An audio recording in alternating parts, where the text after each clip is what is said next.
우리 딸이 서울대 나와서 대기업 마케팅팀에서 일하고 있는데 신랑 될 사람은 연봉이 고작 5,500만 원이라고요? 아니, 지금 농담하시는 거죠? 서울 강남의 고급 한정식집. 매화 무늬 자개가 새겨진 호두나무 문을 열자 은은한 창호 불빛이 새어 나왔습니다. 이 봄날의 온기마저 순식간에 얼어붙게 만드는 말이 흘러나온 곳은 바로 매화실이라 적힌 개별실이었습니다. 거기다 아직도 전세라면서요? 서울에서 전세로 어떻게 살아요? 내 딸 고생시킬 생각이세요? 테이블 위에는 술안과 전복구이, 한우 등심이 정갈하게 놓여 있었지만 누구 하나 젓가락을 들 수 없었습니다. 20평 남짓한 개별실 안에는 차가운 긴장감만이 가득했습니다. 한평생 교단에서 아이들을 가르치며 살아왔습니다. 매일같이 사람의 가치는 돈이나 지위가 아닌 그 사람의 됨됨이에 있다고 가르쳐왔죠. 하지만 그날 제 아들의 상견례 자리에서 처음으로 제 가치관이 무너지는 걸 느꼈습니다. 평생 월급쟁이 아내로 살고 싶어서 그래? 내 친구들 봐. 다들 의사랑 변호사랑 결혼한다며? 지연 씨는 고개를 숙인 채 자신의 손톱만 바라보고 있었습니다. 검은색 정장을 말끔히 차려입은 민준 씨의 어깨는 점점 움츠러들고 있었죠. 김영우 씨는 식은땀이 흐르는 것을 느끼며 넥타이를 살짝 늦추었습니다. 테이블 위에는 고급스러운 노스의 수저가 놓여 있었습니다. 하지만 그 반짝이는 식기는 마치 이 자리의 격차를 더욱 선명하게 보여주는 도구처럼 느껴졌습니다. 30년 교직 생활 동안 수많은 학부모님들을 만났습니다. 때로는 고분고분하지 않은 학생의 부모님과 대화를 나눌 때도 있었고 성적 때문에 언성을 높이는 분들도 계셨죠.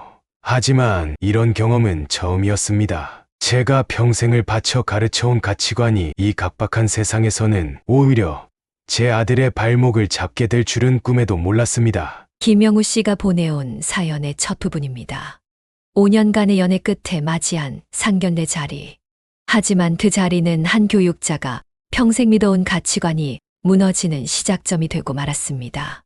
예비 장모님의 차가운 눈초리는 민준 씨의 넥타이에서 시작해 구두까지 훑어내렸고 김영우 씨의 오래된 양복을 지나 테이블 위에 놓인 반지 없는 손가락까지 닿았습니다. 말없이 행해지는 이 감매김은 앞으로 벌어질 일의 예고편에 불과했습니다. 봄날의 따스한 햇살이 창틀에 걸려 있었지만 매화실 안의 공기는 점점 더 차가워져만 갔습니다.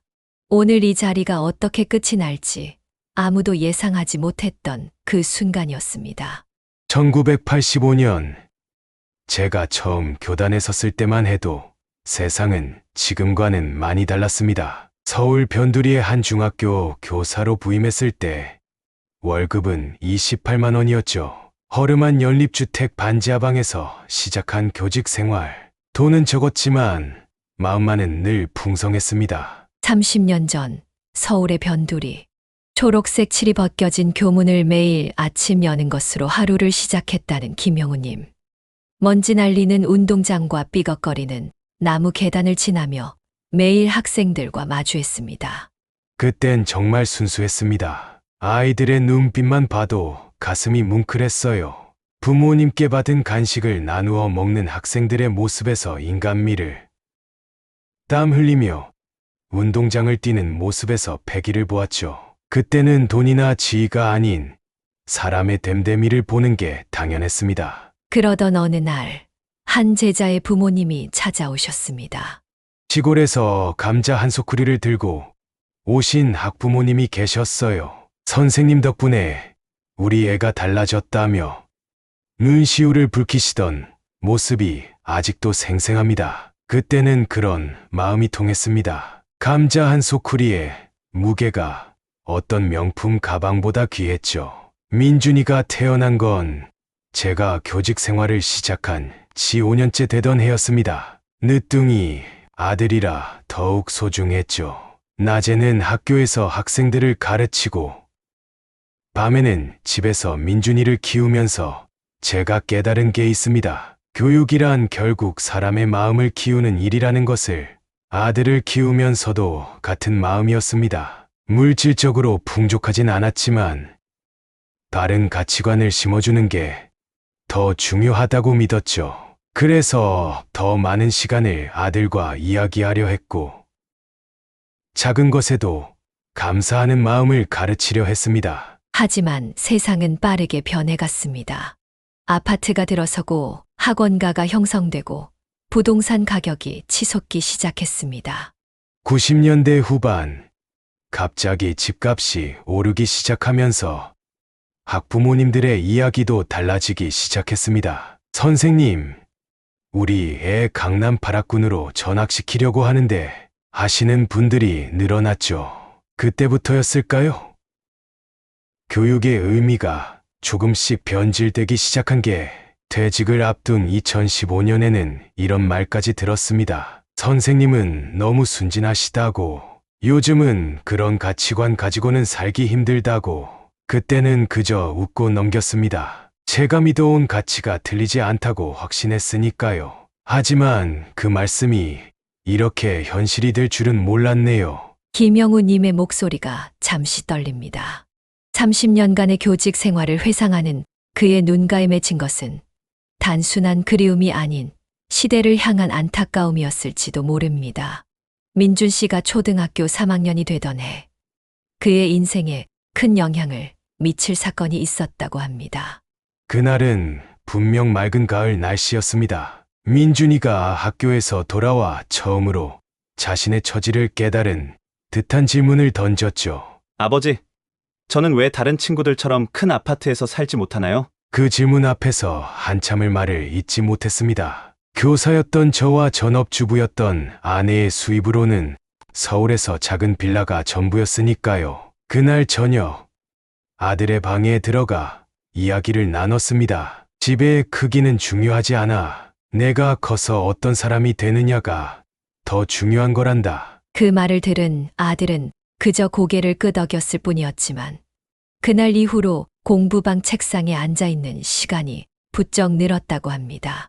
민준이는 참 반듯하게 자랐습니다. 중학교에 들어가서는 제가 근무하는 학교를 피해 다른 학교로 진학했죠.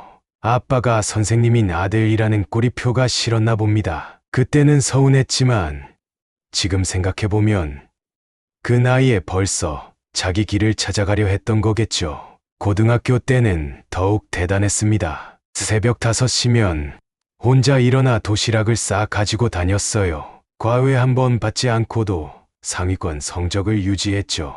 다른 학생들이 학원을 전전할 때 우리 아들은 도서관에서 묵묵히 자습을 했습니다. 그런 아들을 보면서도 한편으로는 마음이 아팠습니다. 더 좋은 환경을 만들어주지 못한 제 자신이 한없이 부족해 보였거든요. 하지만 그런 제 마음을 아는지 오히려 아들이 저를 위로했습니다. 대학교 첫 등록금을 내야 할 때였습니다. 퇴직금을 조금이라도 덜어볼까 고민하고 있을 때 민준이가 제 방을 찾아왔더군요.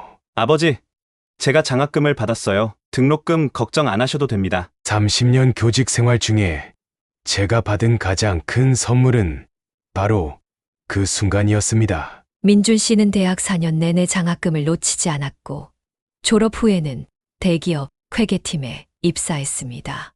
첫 월급날 아들이 저를 소주 한잔 하자고 불렀습니다. 잔을 기울이며 아들이 말했죠. 아버지, 이제는 제가 아버지 어깨를 좀 가볍게 해드리고 싶어요. 그 말을 듣는 순간 제 눈가가 뜨거워졌습니다. 어린 시절 큰 아파트에 살지 못해 서럽다던 그 아이가 이제는 부모의 마음을 이해하는 듬직한 어른이 되어 있었으니까요. 회사에서도 인정받는 직원이었습니다. 밤늦게까지 야근하는 날이 많았지만 책임감 있게 일을 해내는 모습이 자랑스러웠습니다. 그런 아들이었기에 지연이를 만났다는 소식을 들었을 때도 믿음이 갔나 봅니다. 아들이 지연이를 처음 소개했던 건 입사 3년 차 때였습니다. 같은 회사 마케팅팀의 직원이라고 했죠. 야근이 잦은 회사 생활 중에 우연히 알게 되었다고 합니다. 처음 그 아이를 만났을 때가 기억나네요. 봄비가 부슬부슬 내리던 날이었습니다. 지연이는 손수 만든 약과를 들고 왔더군요. 수수한 원피스 차림에 예의 바른 말투, 제가 30년간 교직 생활을 했다는 걸 알고는 눈을 반짝이며 이것저것 물어보더군요. 선생님, 요즘 아이들과 제 세대는 어떻게 다른가요? 하면서요. 퇴직한 교사의 이야기에 그렇게 관심을 보이는 게 신기했습니다. 두 사람의 데이트는 소박하지만 행복해 보였습니다. 김영우 씨는 그 시절을 이렇게 회상합니다. 주말이면 박물관에 가고 한강에서 도시락을 먹고 명절이면 지연이가 직접 만든 약과를 들고 왔고 제 생일에는 민준이와 함께 손편지를 써왔죠. 서로의 월급으로 할 수 있는 만큼 분수에 맞게 살아가는 모습이 참 보기 좋았습니다. 민준이가 자주 하는 말이 있었어요. 아버지, 지연이가 저보다 더 검소해요. 커피도 회사 원두로 내려 텀블러에 담아 다니고 명품 가방 대신 튼튼한 캔버스백을 메고 다닌답니다. 그 말을 들을 때마다 안심이 됐습니다. 요즘 같은 시대의 젊은이들이 사치를 부리지 않고 검소하게 사는 것이 쉽지 않을 텐데 지연이는 달라 보였으니까요. 5년이란 시간이 그렇게 흘렀습니다. 명절 때마다 오는 지연이는 어느새 저희 집의 일부가 된 것 같았어요. 김치 담그는 법을 배우겠다며 아내를 도와주고 주말이면 저와 함께 텃밭도 가꾸고 그런 지연이를 보면서 우리 민준이가 참 좋은 사람을 만났구나 하는 생각을 했습니다. 돌이켜보면 그때 제가 실수를 했나 봅니다. 어느 날 지연이가 저희 집에 왔을 때 제가 건넨 말 때문이었죠. 지연아, 너희 둘이 참 잘 어울린다. 돈이 전부가 아닌 걸 아는 너희를 보면 나 같은 9세대 아버지도 많이 배운단다. 그 말을 하고 나서야 지연이의 표정이 살짝 굳어지는 걸 봤습니다. 그리고 얼마 후 두 사람은 결혼을 이야기하기 시작했습니다.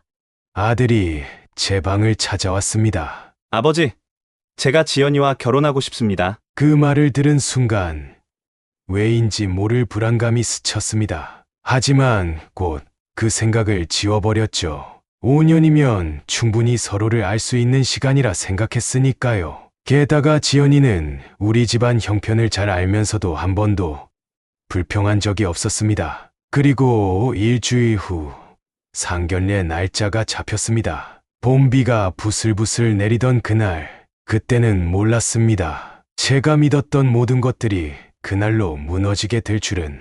상견례 전날 밤잠을 설쳤습니다. 평생 모아둔 퇴직금과 적금을 정리했죠. 1억 8천만 원. 서울에서는 큰 돈이 아닐 수 있지만 제가 아들에게 줄 수 있는 전부였습니다. 통장 정리를 마치고 옷장 앞에 서서 한참을 고민했습니다. 10년 전 맞췄던 양복이 아직도 깔끔했지만 어쩐지 구식으로 보일까 걱정되더군요. 상견례 당일 아침, 봄비가 부슬부슬 내리고 있었습니다. 아침 일찍부터 구두를 닦았습니다. 퇴직식 때 신었던 구두를 반질반질하게 닦으면서 문득 30년 전 처음 교단에 섰을 때가 떠올랐어요. 그때도 이렇게 긴장되진 않았는데 넥타이를 매면서 거울을 보니 백발이 눈에 띄더군요. 민준이도 평소보다 일찍 일어났습니다. 새벽부터 샤워하고 구두 닦고 넥타이를 몇 번이나 다시 매더군요. 아들 방에 들어가 보니 책상 위에는 밤새 인터넷으로 찾아본 듯한 상견례 매너 프린트물들이 놓여 있었습니다. 인천의 한정식 집으로 향하는 차 안. 아버지와 아들은 거의 말을 하지 않았습니다. 차 안에서 민준이가 라디오를 틀었다가 끄기를 반복했어요. 평소엔 말수가 많은 아이인데 그때 제가 아들의 불안한 마음을 알아채지 못했나 봅니다. 1시간 남짓한 운전 동안 창밖으로 내리는 봄비만 바라봤죠. 예약 시간보다 15분 일찍 도착했는데 지연이 부모님이 벌써 와 계시다는 직원의 안내를 받았습니다. 주차장에서 마지막으로 옷매무새를 다듬는데 민준이가 떨리는 목소리로 물었습니다. 아버지, 혹시 제가 많이 부족할까요? 그 순간 제 가슴이 철렁 내려앉았습니다. 늘 자신감 넘치던 아들이 처음으로 보여준 불안감이었거든요.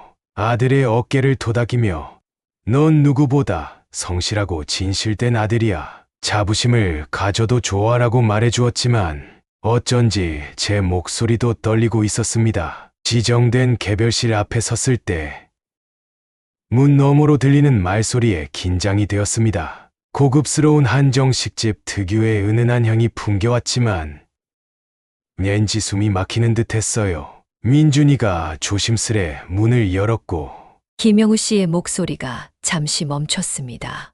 그날의 기억을 더듬는 동안 그의 손이 살짝 떨리는 것이 보였습니다.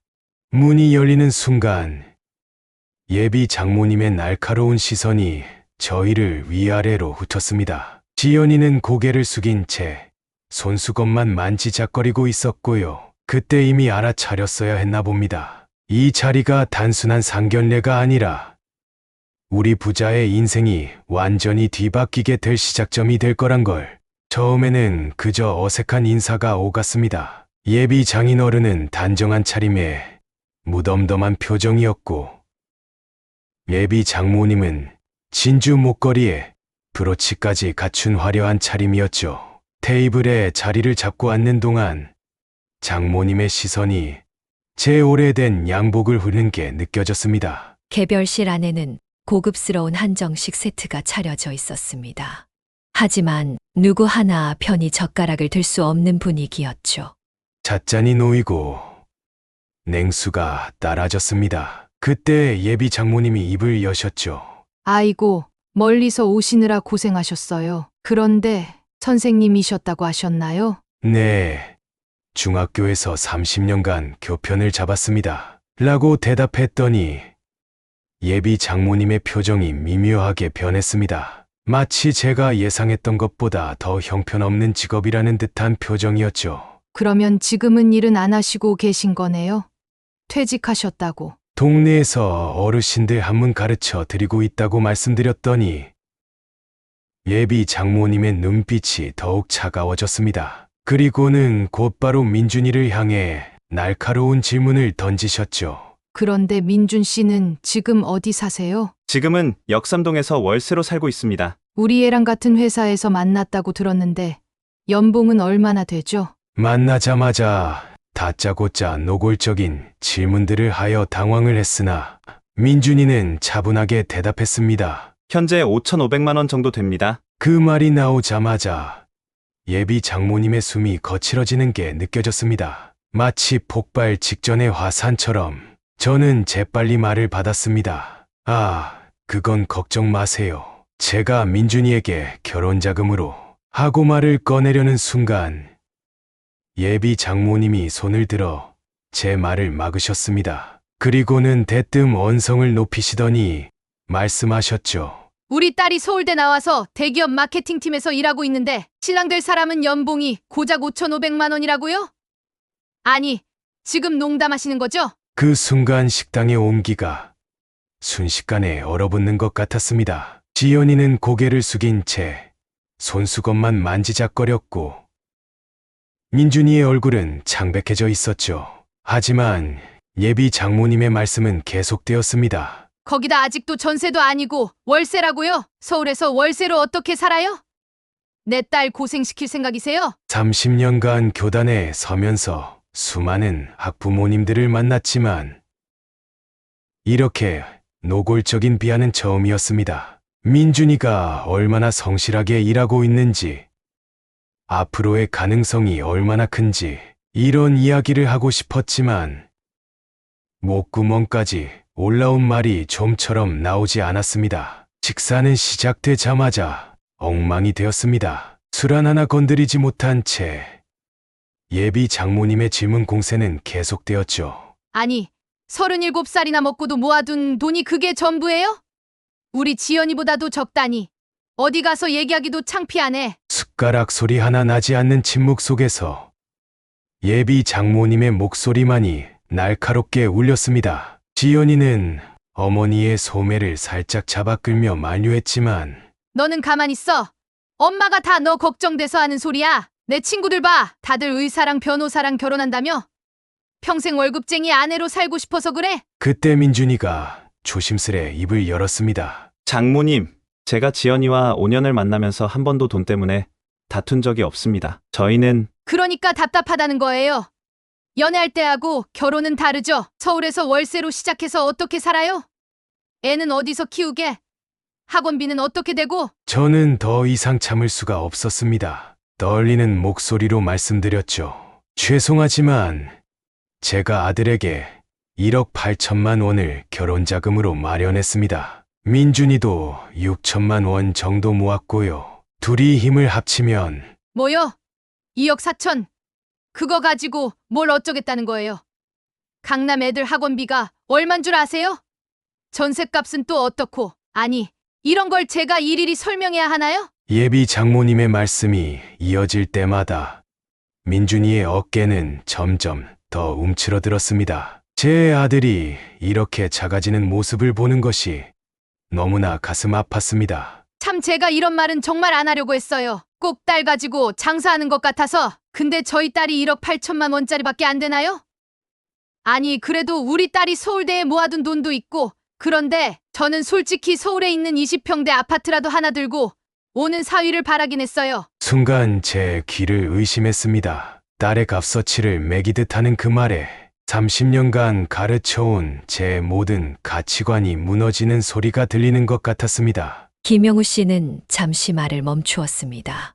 그날의 기억을 더듬는 동안 그의 손끝이 미세하게 떨리고 있었습니다.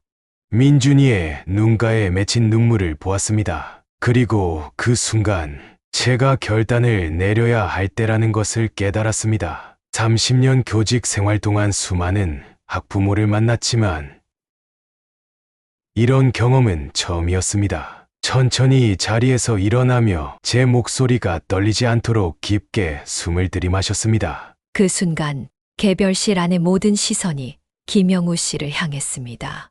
죄송하지만 한 말씀 드려도 될까요? 라고 말씀드리고 나서 잠시 예비 장모님과 눈을 마주쳤습니다. 그리고 계속해서 말을 이었죠. 제가 30년간 학생들을 가르치면서 늘 강조했던 게 있습니다. 사람의 가치는 돈이나 지위가 아닌 그 사람의 됨됨이에 있다는 것이죠. 예비 장모님이 비웃듯이 말씀하셨습니다. 아이고, 선생님. 그건 교과서에나 나오는 소리지. 하지만 저는 멈추지 않았습니다. 맞습니다. 교과서에 나오는 이야기입니다. 하지만 그게 틀렸다고 생각하십니까? 제 아들이 5년 동안 지연 씨를 얼마나 소중히 여기고 아껴왔는지 혹시 한 번이라도 관심 가져보셨습니까? 예비 장모님의 얼굴이 붉어지셨습니다. 성실하다고요? 서울에서 전세도 못 구하는 사람하고 우리 딸이 어떻게? 더 이상 말씀을 듣고 싶지 않았습니다. 천천히 지갑에서 카드를 꺼내 테이블 위에 올려놓았습니다. 오늘 식사 값은 제가 계산하겠습니다. 민준아, 우리 일어나자. 예비 장모님이 벌떡 일어나셨습니다. 지금 뭐 하시는데 제가 말을 끊고 단호하게 말씀드렸습니다. 제 아들을 이렇게 모욕하실 거면 이 자리는 여기서 끝내는 게 좋겠습니다. 지현 씨, 미안합니다. 하지만 당신의 부모님과는 도저히. 민준아, 가자. 김영우 씨의 목소리가 잠시 떨립니다. 아들의 손을 잡고 일어섰을 때 뒤에서 여러 소리가 들려왔습니다. 예비 장모님의 날선 목소리, 지연이의 울먹이는 목소리. 하지만 뒤돌아보지 않았습니다. 단 한 번도 그 누구 앞에서도 고개 숙이지 않고 살아온 제가 돈 앞에서 아들의 자존심이 무너지는 걸 더는 볼 수 없었으니까요. 매와 문이 자개 문을 열고 나오는 순간 민준이의 손이 떨리고 있다는 걸 느꼈습니다. 그래도 복도를 지나는 동안 꼿꼿이 허리를 펴고 걸었습니다. 비록 가난한 교사였지만 단 한 번도 제 직업을 부끄러워한 적 없었고 제 아들의 성실함을 부끄러워한 적도 없었으니까요. 식당을 나서는 순간 봄비가 여전히 부슬부슬 내리고 있었습니다. 차가운 빗방울이 얼굴에 닿았지만 제 눈시울이 뜨거워진 건 분명 비 때문만은 아니었을 겁니다. 주차장으로 걸어가는 동안 아무 말도 하지 않았습니다. 빗소리만이 우리 부자의 발걸음을 따라올 뿐이었죠. 민준이의 발걸음이 점점 무거워지는 게 느껴졌습니다. 차에 오르고 나서도 한참을 침묵이 이어졌습니다. 그때 민준 씨의 휴대폰이 울리기 시작했습니다. 지현이의 전화였겠죠.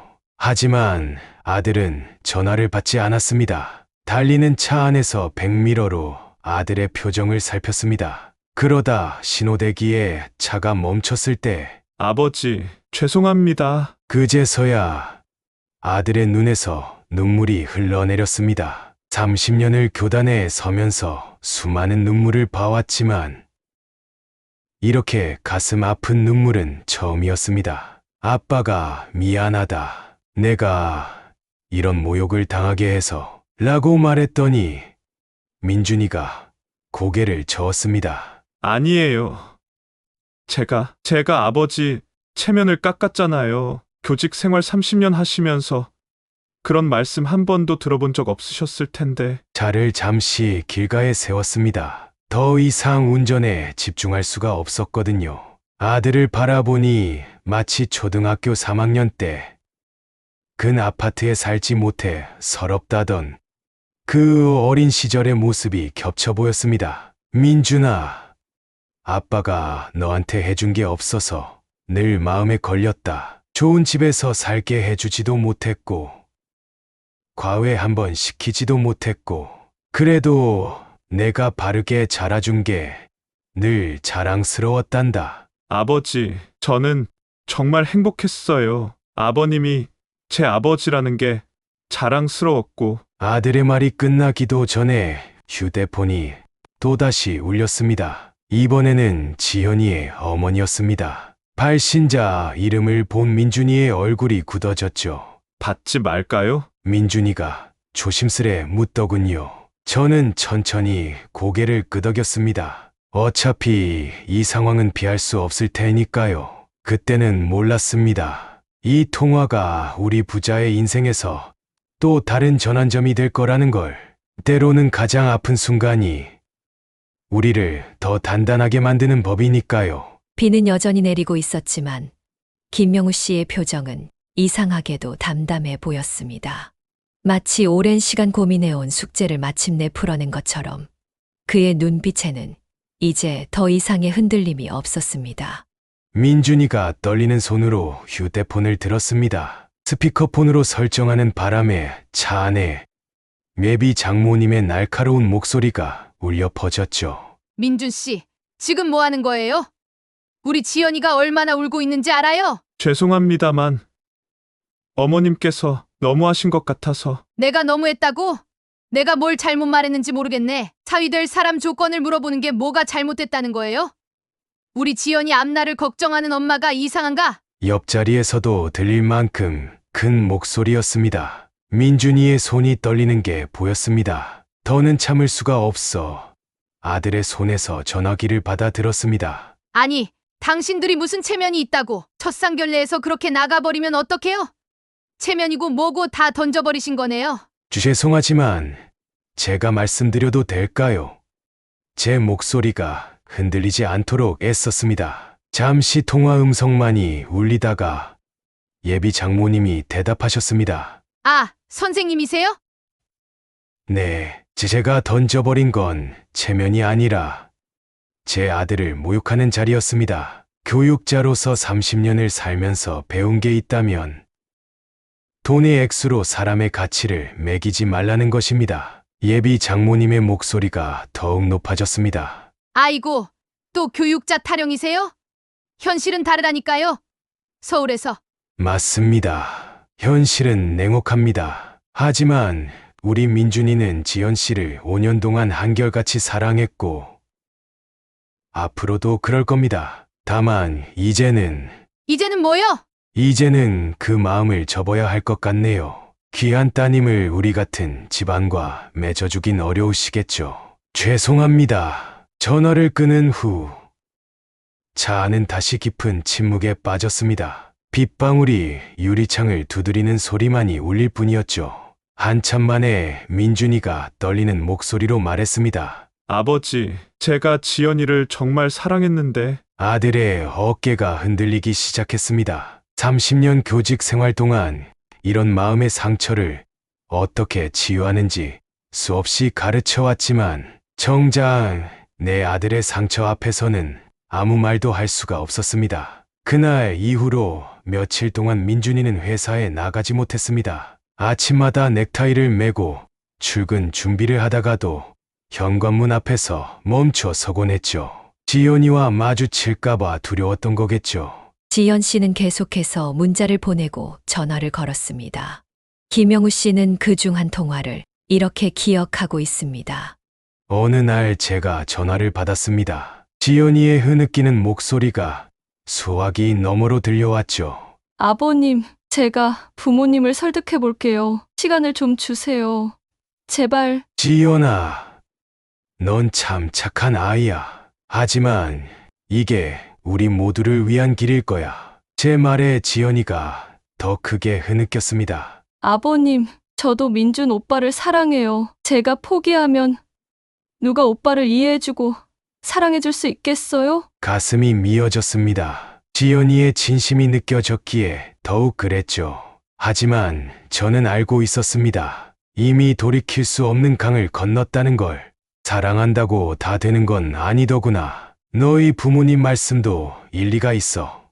앞으로도 너희가 살아갈 세상은 냉혹할 테니까. 일주일이 지났을까요?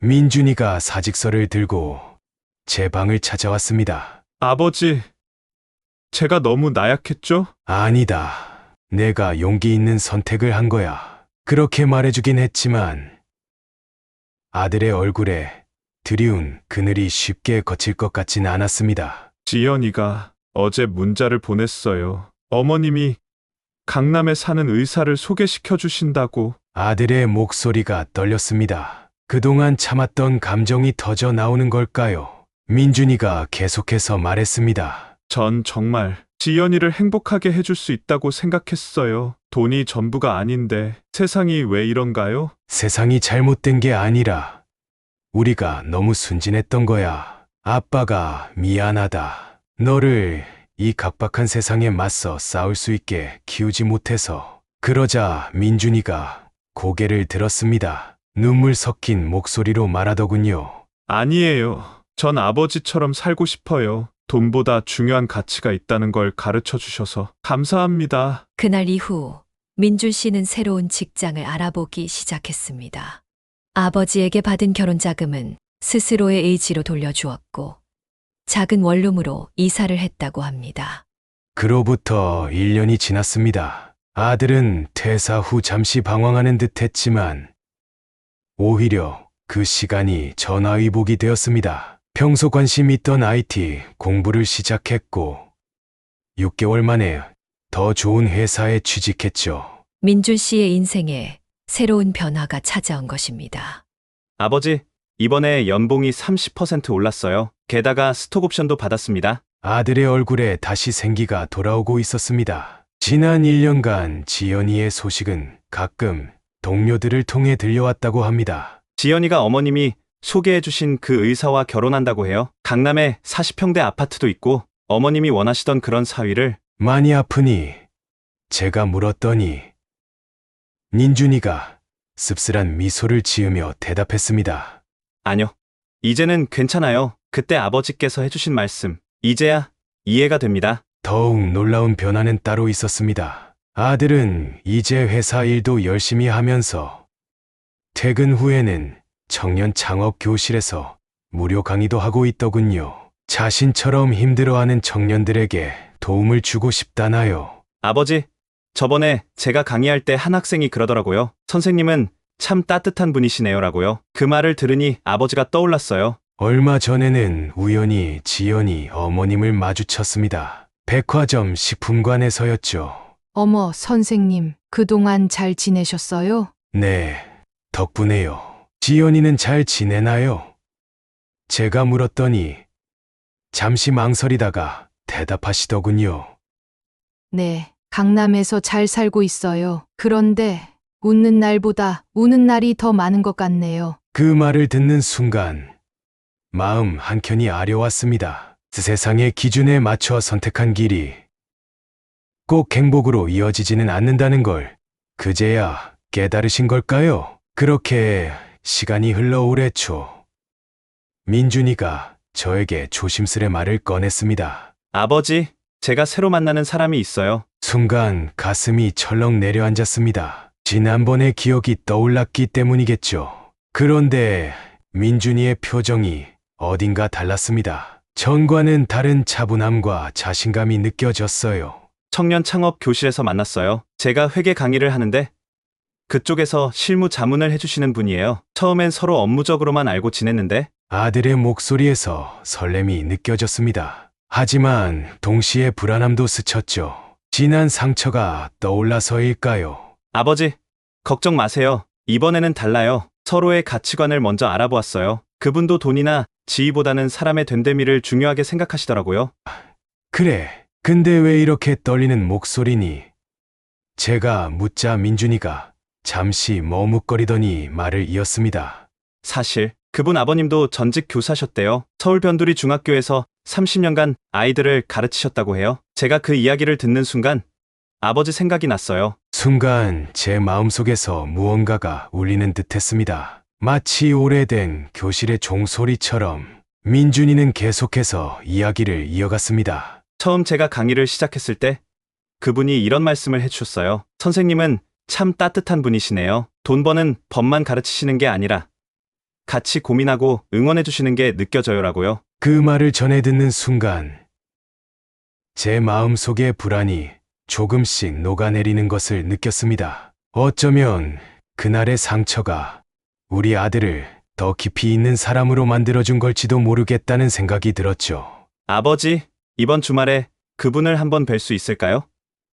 아버님을 꼭 뵙고 싶다고 하시는데. 아들의 눈빛에서 기대감과 설렘이 느껴졌습니다. 그리고 저도 모르게 고개를 끄덕이고 있는 제 자신을 발견했습니다. 이번에는 뭔가 다를 것 같다는 예감이 들었기 때문입니다. 주말을 기다리는 동안 문득 1년 전 그 상견례 자리가 떠올랐습니다. 그때의 쓰라린 기억이 오히려 우리 아들을 더 단단하게 만들어준 것 같아 이상하게도 감사한 마음이 들더군요. 그리고 드디어 주말 첫 만남의 자리였습니다. 이번에는 호텔도 고급 한정식도 아닌 아들이 처음 강의했던 청년 창업 교실 근처의 작은 카페였습니다. 수수한 원피스 차림에 편안한 미소를 가진 그분을 보는 순간 왜인지 모를 안도감이 들었습니다. 30년 교직 생활을 하신 그분의 아버님 이야기를 들으며 제 마음 한켠이 따뜻해지는 걸 느꼈습니다. 요즘 세상에 돈보다 가치관을 중요하게 여기는 분들이 계시다니 감사하다는 말씀을 나누면서 우리는 서로의 눈빛에서 같은 가치를 발견했나 봅니다. 돌아오는 길에 민준이가 말했습니다. 아버지, 이제 좀 알겠어요. 왜 그때 그렇게 하셨는지, 그리고 앞으로 어떻게 살아야 할지도. 김영우님은 이야기를 마무리하며 이런 말씀을 남기셨습니다. 결혼은 단순히 두 사람의 결합이 아닙니다. 그건 가치관의 만남이고 서로를 이해하고 존중하는 마음의 시작입니다. 오늘도 어딘가에서는 수많은 부모와 자녀들이 결혼이라는 이름으로 갈등하고 있을 것입니다. 하지만 기억하셨으면 합니다. 진정한 행복은 통장 잔고나 아파트 평수가 아닌 서로를 이해하고 존중하는 마음에서 시작된다는 것을.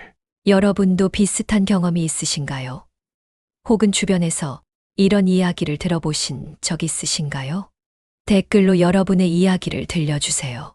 앞으로도 우리 주변의 따뜻한 이야기, 그리고 때로는 가슴 아프지만 꼭 나누고 싶은 이야기들을 계속해서 전해드리고 싶습니다. 구독과 좋아요로 응원해주시면 더욱 좋은 이야기로 찾아뵙겠습니다. 다음 이야기에서 만나요. 감사합니다.